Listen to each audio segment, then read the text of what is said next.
Howdy y'all, this is AR Cavally. Welcome back to my channel.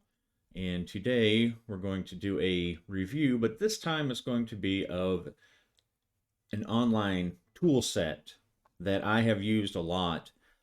And I think probably if you're an RPG maker or even player GM, you might be familiar with the work of Watabou and his Proc-Gen Arcana. And the bottom line is these are a series of procedural generators that you can use for RPGs. They work very well. They have a lot of flexibility and they have a lot of quality of life type features and a lot of details that I can tell that this guy is familiar with gaming. Right. I don't know him, but he is familiar with gaming and he has the stuff on these maps that if someone were to show them to me, I'd say, hey, it'd be a great idea if you added. Well, it's on there. The one limitation with these is that you don't, it's procedurally generated. They're all procedurally generated, so you don't get to draw them. But you can set a vast array of parameters and just keep clicking for it to generate one that looks close. You will eventually get something that looks close to what you're looking for. And if you're just doing a completely random thing, then it doesn't even matter. You just set the parameters, hit generate, and it'll go.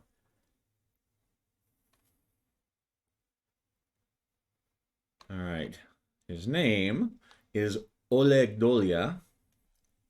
And this is his Patreon. I'll leave the links to the Patreon if you want to follow and support his work. He has other programs that he's also made, but today I'm just focusing on those things that I've used for creating role-playing information stuff for campaigns. He has released this under basically you can use it for private or commercial use. In fact, in one of my games that I made, I used this realms to make a map and fully attributed and donated because this is the type of guy you want to support. Now, even though he has set that attribution, and you can find the note somewhere on this page, it's really a douchebag thing to use these, just generate a bunch of maps using his stuff and then sell the book. All right. If that's not what this is for. And that's really not a great move, not a great look to steal all that and then make your own product. I'd heard some chatter someone did that, and I don't know of it. I just had seen a comment somewhere that someone had done it. But let's get into it. This is for GMs, not for creators. At least this review. So the first card is the Realm card here. You click on it, and it's called the Perilous Shores, is what he's named the app. Here's some, and each one of these gives a brief detail of what it does and what you can do. From this Proc-Gen Arcana page, you can open it up on itch.io, or you can open the generator straight from here. So if we open the generator straight from here,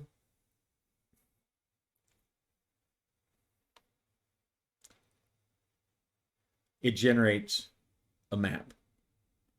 And we can set parameters on the map. Now, myself, you can jump straight from here, but I prefer to actually follow the link to its use on itch.io, mostly just because it describes more, it gives you more information down at the bottom. Here on the right, we see some example maps and some comments, so you can get some extra information. If you go all the way down to the bottom of the comments, if I can get there, there's probably a bunch. So you can find a lot of like bug fixes and people that talk about wanting new features, and he's really good at responding to those.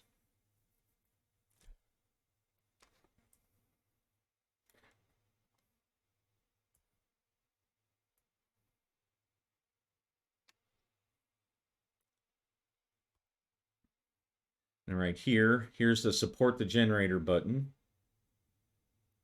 That will take us over here, and well, I'm going to edit this out, but go ahead and we'll give him some love, because I have used, like I said, I've used it commercially, and I've donated to him before because I believe it is important to support creators like this. You and I are kind of like countrymen. Huh? Paisanos! I always take care of my paisanos, so here's a little something. Antonio! Si! Vieni qua! Questa miserabile patrone di casa! All right, and from itch.io, you can go back to the ProcGen.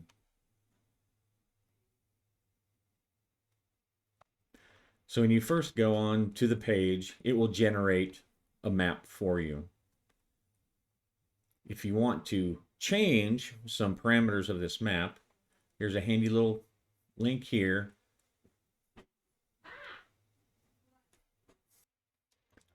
And here is a list of shortcuts that you can make, or that you can use for the map. But you can do a right click and you can edit the name. So if you have an idea of what you want, say you know the name from maybe some other generator that you're using, a book or whatnot, you can change that name.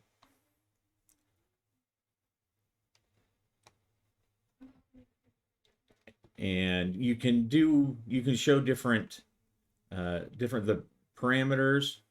These are what will actually set overall how it looks. You can, each one of these, if you hit shift, it will give you a brief description of how it will affect the randomly generated map. You can set its size, how big you want it. So if you wanted to, let's see, this one says there are more settlements. So let's make a civilized. I don't want it to be on an island, though. Let's make it a civilized lowland.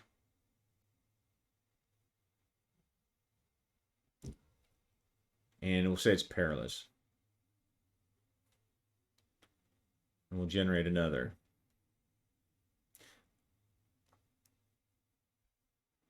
All right, so it comes in and gives us, gives us a new map that we can look at. It's an island, lowland. It's dangerous. Dangerous means that there are more. There are like these danger sites.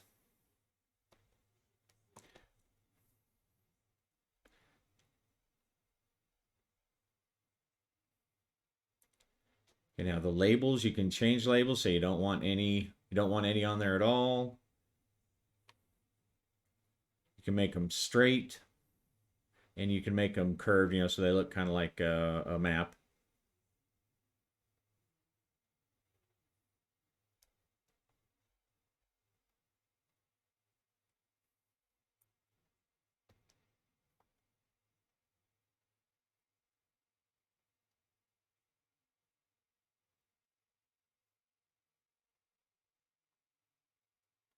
So there's a lot of options on making this how you want. If you don't like the names, you can re-roll the names.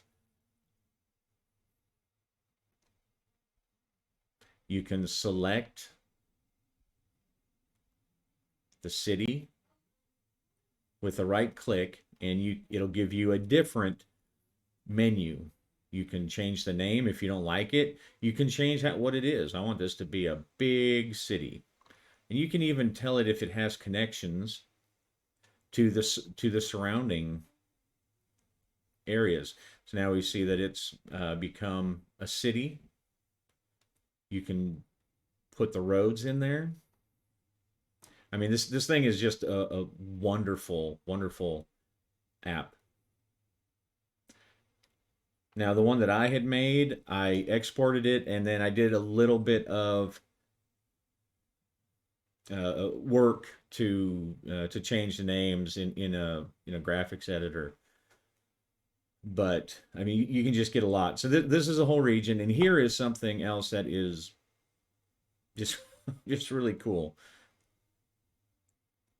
If you click on a city, you can open it in the medieval fantasy city generator, or in the village generator. And so it links, it will jump right over there, and we'll look at both of these, and right there. And so if you have something, you can export this right away, and you now have a map for that city. If you're making some kind of like a game book or an almanac, it's right there. It makes it for you. And there are, like I said, there are a lot of options that you can do in this generator. So if say we wanted to, if we wanted to make it, let's see, not the style. You can change the styles. You can change like the color of things, the type of terrain. And here are some defaults. So if you want it black and white, if you want to look at antique, oops, I didn't want to save it, wrong button, wanted to apply. All right, so now it has that kind of parchment look, or even a cartoon.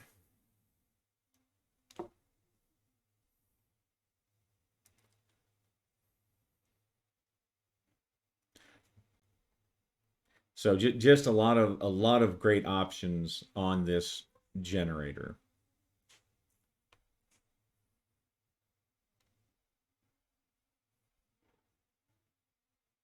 And then when you're done, you can export it as a PNG or SVG file.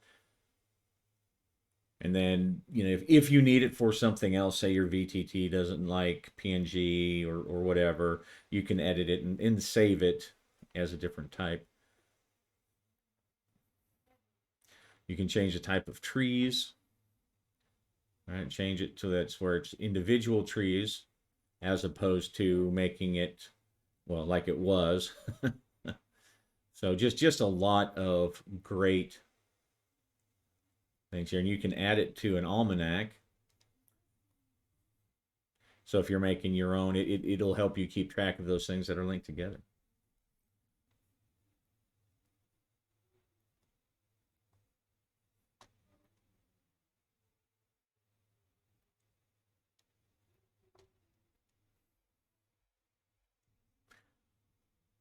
So if you like hexes, like I mentioned, you can set the hexes in there. Right here, they're a little hard to see because they're blue, and there's probably a way you can change that, but you can set it to where it's where the point of them goes up or down, is pointing straight up or down, or you can do it where the flat edge is up and down, so you can alter those. You can also move this compass rose around. And I was thinking that there was a way to actually change the way that it points, because I thought I had done that before. But so I can't get it to do it right now. So either I was mistaken or I just can't find the button. But either way, this is the realm generator, and it's awesome. It's awesome. You can just do so much with this. And we will go ahead. Let's go back to our main page here. All right, our next one that we use or that I've used a lot is a city generator. Medieval fantasy city generator. Again, you can open it up straight from here, and I prefer to use the itch.io. I mean, they have the same functionality, but I like having the little link with the extra instructions on it. Here again, we see a context menu, and then here are different mouse options that you can do in the generator. Now, this particular one has a little more interactivity in that you can use this warp generator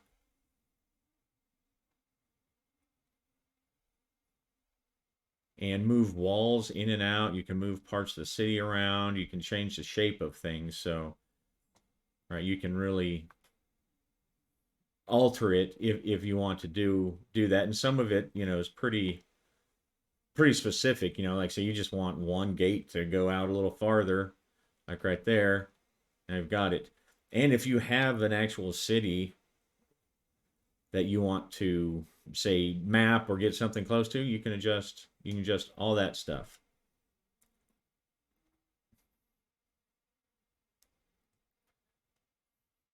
All right, and then when you're done with that, you select apply, and then it keeps whatever your changes are, or you can discard if you don't like them. Here, same with the others. You hit enter, it'll make a new city. Color scheme. You can make it look just like before, ink, black and white. And this one's pretty cool when you make it the ink.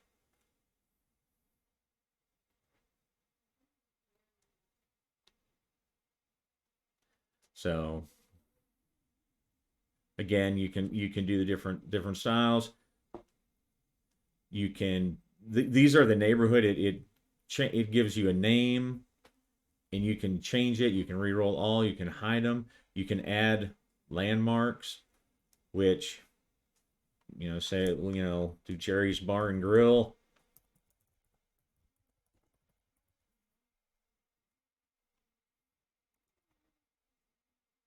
And so you just put that on there, and it will, when it has a tooltip, you put it over top.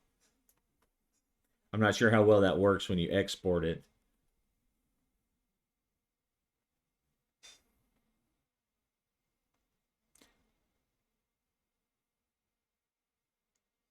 Now you can again, you can do you can generate again, you can change all sorts of stuff, right?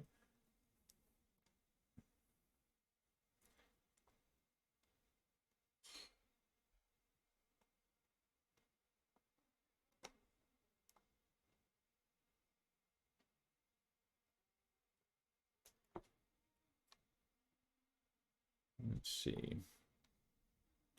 You can make thin lines. I was looking for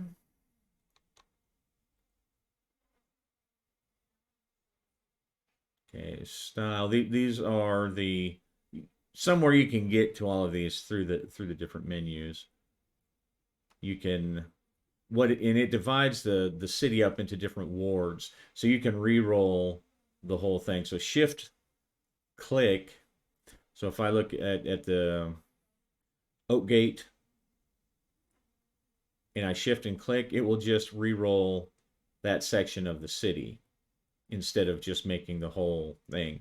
Now, like I said, with something like this, you can, if you had a certain way you wanted it to look, in this one you can stretch things in and about, but it generates these things so fast you just keep clicking until you get something that you want.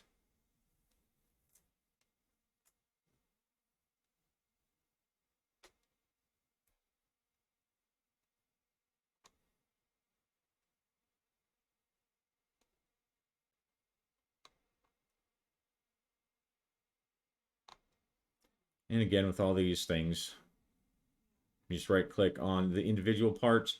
There's the name. You edit the name. You can edit the name of the whole city. You just re-roll the name, or you can hide the name. So again, a lot of options. It's great. Let's re-roll. Okay, so it looks like the castle. It just calls it castle or citadel, but you can edit the name to whatever you want. So again, a lot of good stuff you can do there. The district, I think this one's a little bit newer. I haven't used this one particular, but it's okay. Yeah, it says here's recently, so we'll get to explore it together. All right, let's open it in itch.io.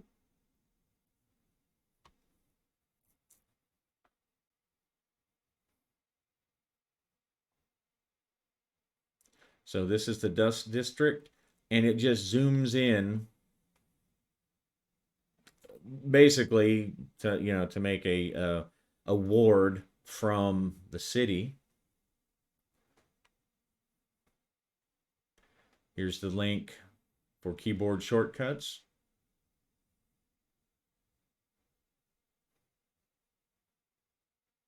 Change the trees, pins.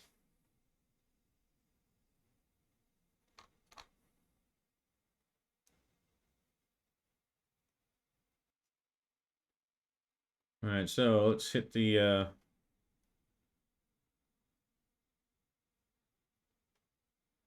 let's see what options we have. Oops, starting to get a little slow here. Okay, so we can rename the district. We can apply tags, whether it's leafy, ring, secular. Let's see what secular says. Oops. No, so no large buildings, so it's saying like no temples or whatnot.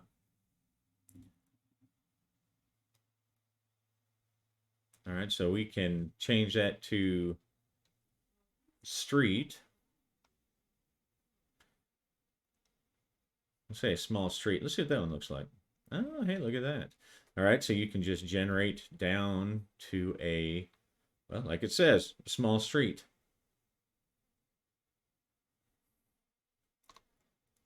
Now I hit a menu and it said open in PM. Where did that one? Okay, let's see what PM is. Oh, okay, the procedural mansion generator.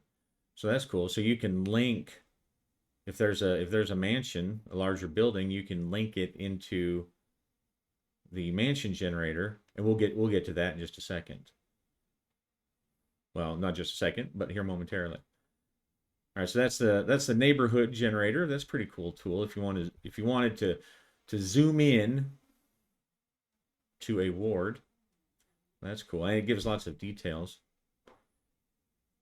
See, we'll do the mansion last. Here's a village generator. We open that in the itch.io again, and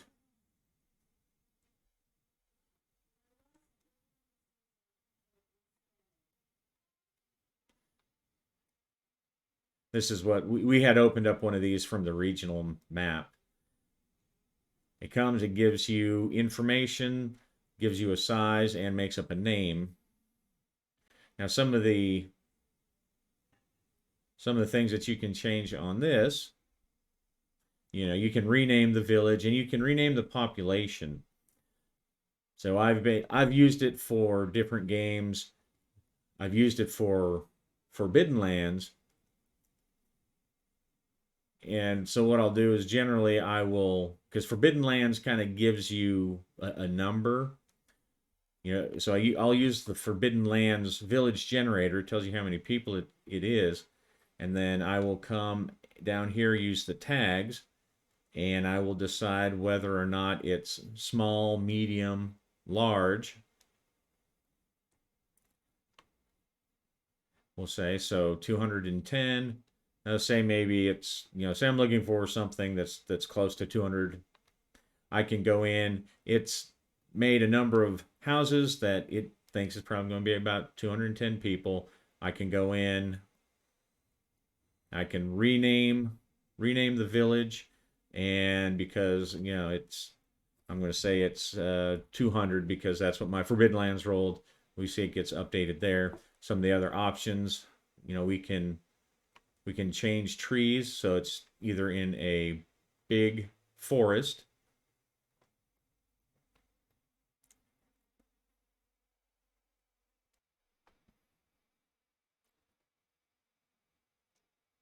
or we can make it nowhere. And we can also just we can change the shape, whether they're detailed. All right, so this is maybe plains village, or maybe the whole area is cultivated and the trees were chopped down long ago.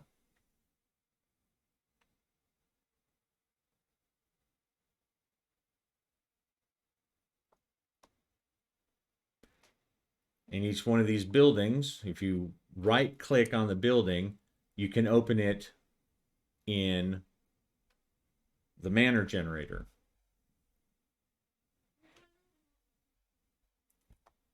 So if we open it in manor generator here, it matches what's there, right?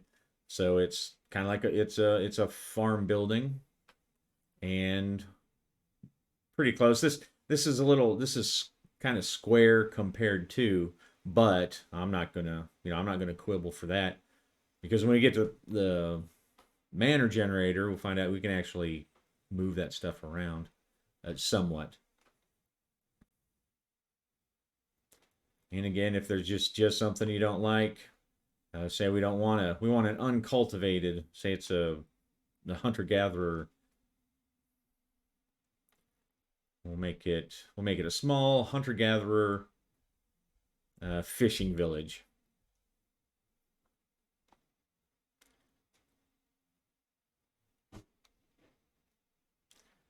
All right, so there we go. We've got a big, this might be some kind of, maybe a Viking type village. It's got the big longhouse, whatever tells us the population.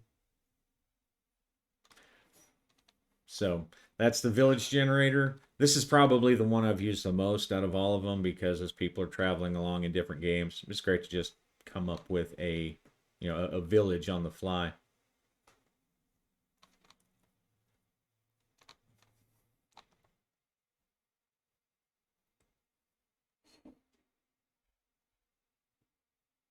And dungeon generator. This is one I think probably the most people are familiar with. This may have been one of the uh, first ones. And this is another one that's great, especially for solo play. If you're playing a game where you just random, like again Forbidden Lands, if you're playing a game where you generate a random, well, dungeon, if you generate a random dungeon, you can use, say, the Forbidden Lands generator to tell you how big the dungeon is, or you can just use this generator to make that call, and then use the dungeon generator for like who's in it, what type of things are in the room, or you can just let this roll for you. And some of the results you get may not fit your particular campaign, but that's okay. You can re-roll the notes, you can turn them off. So if you don't want what it has to offer, you can re-roll them. You can put them off to the side if you want them over there. And this would be a good way, like especially if you have a list of things you want to put in there, export it like this, and then just write over, in your paint or whatever you're using, Affinity Design, whatever, write over this stuff here, with your info. Just put a text box over it. You know, wipe this out, put a text box over it.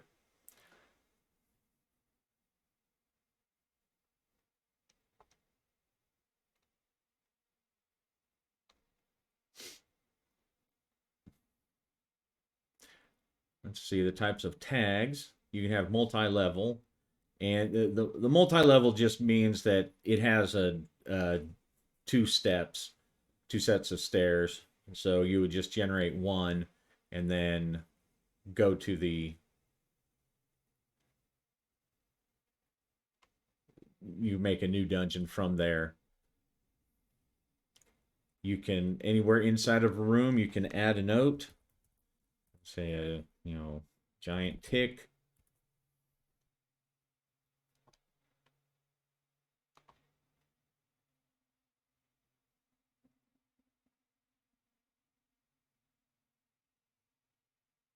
And there we see it right there. It adds whatever. So if you wanted to generate, you could put that in there. And of course, you can.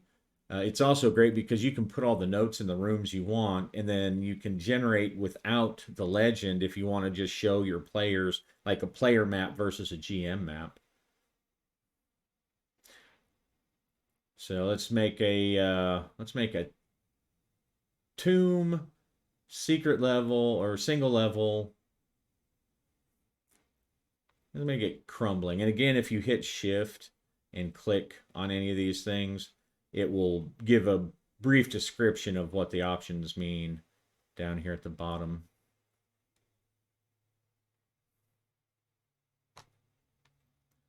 So here's what we have. The Forlorn Lair of the Vampire Magus. And I've made several of these, and it comes up. It seems to have a pretty good database, a pretty big database that it draws from for things. And not everything is like a monster encounter, right? These are just details. Stuff that you find in there.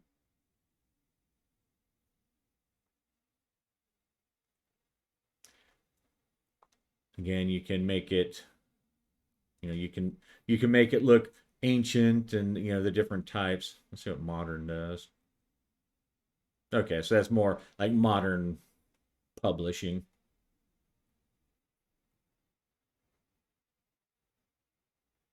Okay. You can change the hatching and how the shadows and everything work. You can do a lot of stuff with this.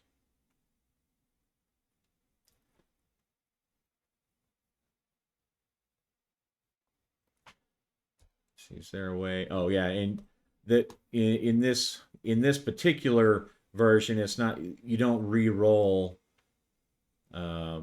It's a text window, so you can just change it right there, or just blank it out if you don't want it at all. I don't want any info about the Vampire Muppets, so we'll go there. Then again, oh, and you can even move the notes around. So that's pretty cool. It's been a while, I think, since I've used this and actually played around with it. So I don't know if you could always do that or if that's new, but that's cool.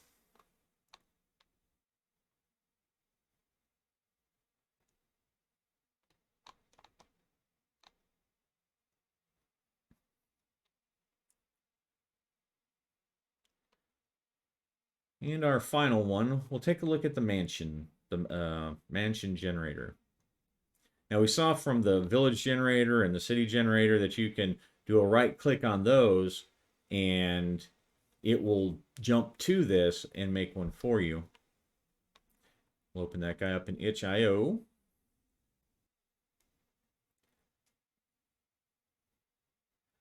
So that gives us a 3D version of the outside. So that's good for, if you're doing, maybe some kind of Cthulhu or Haunted Mansion type thing. But this would also, you could also design something that looked like a manor house with like an attached tower. In this particular one, your options are down here instead of being on a different page. And this you can make different floors, which is cool too. Zoom in and out. Let's see. You have a bunch of different views. But now here's the part that's really cool. You go over to the floor plan and you use the up and down arrows, and it'll give you each floor on that. So that's sweet. But here's something that's sweet too. So you can do a blueprint, and you can actually add rooms in there. So now it increases this room. Oh, but look, there's no door. That's kind of wacky. Why would it be that way? It's because I forgot. One of these lets you add a door.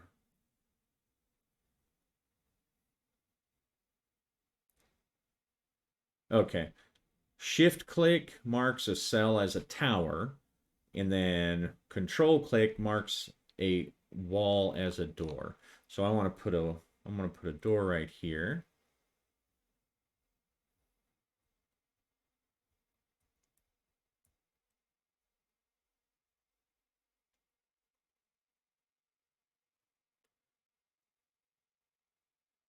Okay, so I must have selected that uh, incorrectly. Let's go back and take a look at that. Oops. Okay, I deleted that altogether. So let's discard that. Go back to Blueprint.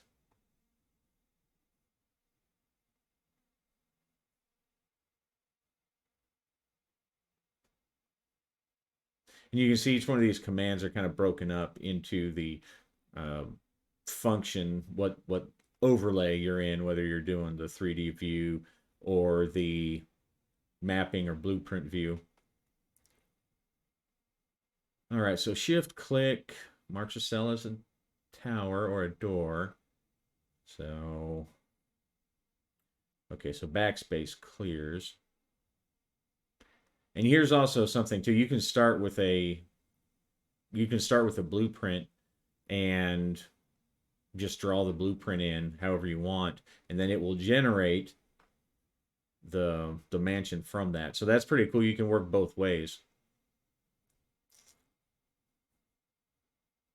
Mark the wall as a door. Well, that's something that I need to fool around with. This is one I haven't used very often either.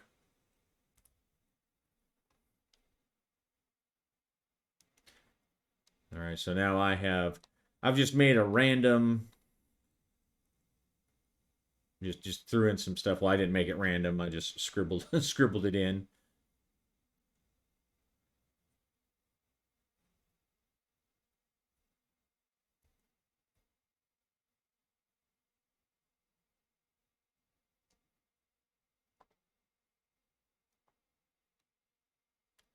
Okay, so it did make doors where I put those.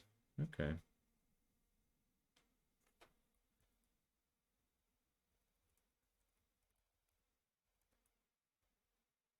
All right.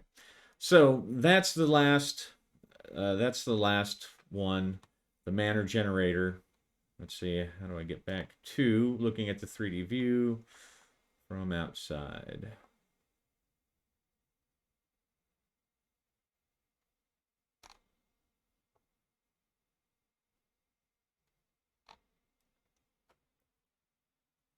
Oh, and here are some other options for if you want it for putting in squares and hexes. Now there I was hitting the 1, 1, 2, and 3. All right, so here let's go back to our 3D view. Oh, I bet that's probably the grid size. Yeah, there we go. Okay, grid size.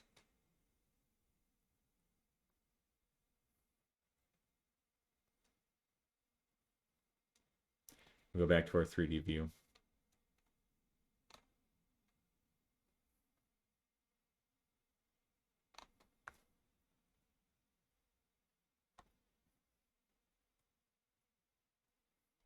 and you can drag it and spin it and rotate around. And you can also, final thing we'll take a look at, the style 5, 6, 7, 8, 9, and 0.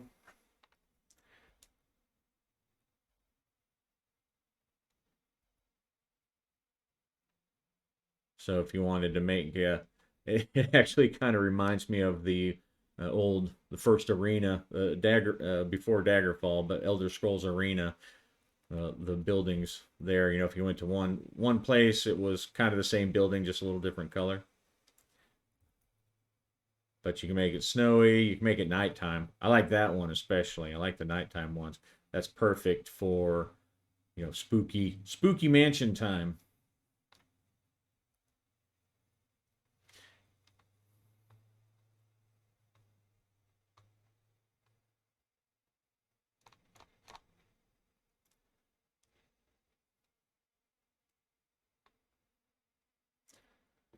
So that is a online tool that I use a lot, and I'll probably be, well, I already have used it in my current solo playthrough for Forbidden Lands that I'm recording on the channel too.